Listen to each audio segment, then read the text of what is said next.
ఈ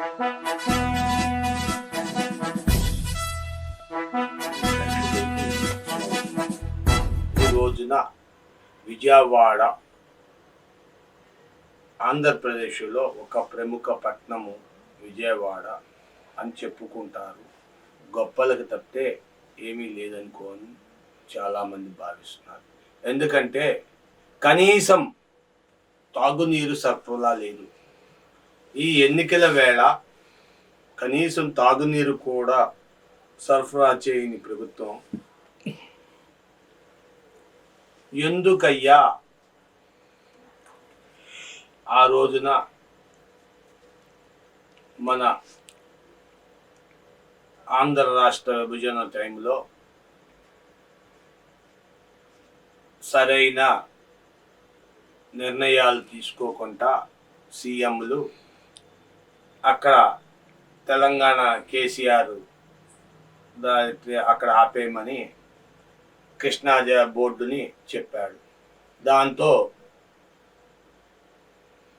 Telangana board Krishna board ఆపేసింది. మంచినీళ్ళు లేవు, పైనుండి వాటరు రావటలేదు. కాబట్టి విజయవాడే కాకుండా చుట్టుపక్కల చాలా ఊళ్ళకి తాగునీరు లేదు, సాగునీరు లేదు. ఎందుచేత? సహజంగా వచ్చిన నీరు వచ్చినట్టు నిలబెట్టుకునే అవకాశం లేకుండా ఈ రాజకీయ నాయకులు వారు చేసే తప్పుడు పనులు ఏమిటంటే ఇసుకని అక్రమంగా రవాణా చేసుకోవడం వల్ల ఇసుక వెళ్ళిపోవడంతో నీళ్లు నిలువ లేకుండా నీళ్లు వెళ్ళిపోతున్నాయి. దీనిని ప్రతి ఒక్కరు కూడా గమనించవలెను. ఎందుకు గమనించరు? ప్రజాభిప్రాయమే ప్రజా హక్కు. ఆ హక్కుని వినియోగించుకోవడానికి భయపడుతున్నారు. మీరు కంఠం విప్పకపోతే మీకు న్యాయం జరగదు.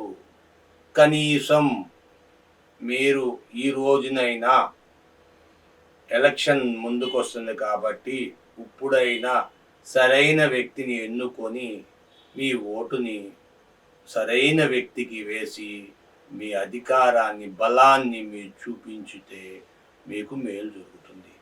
Thank you for watching our channel. Thank you.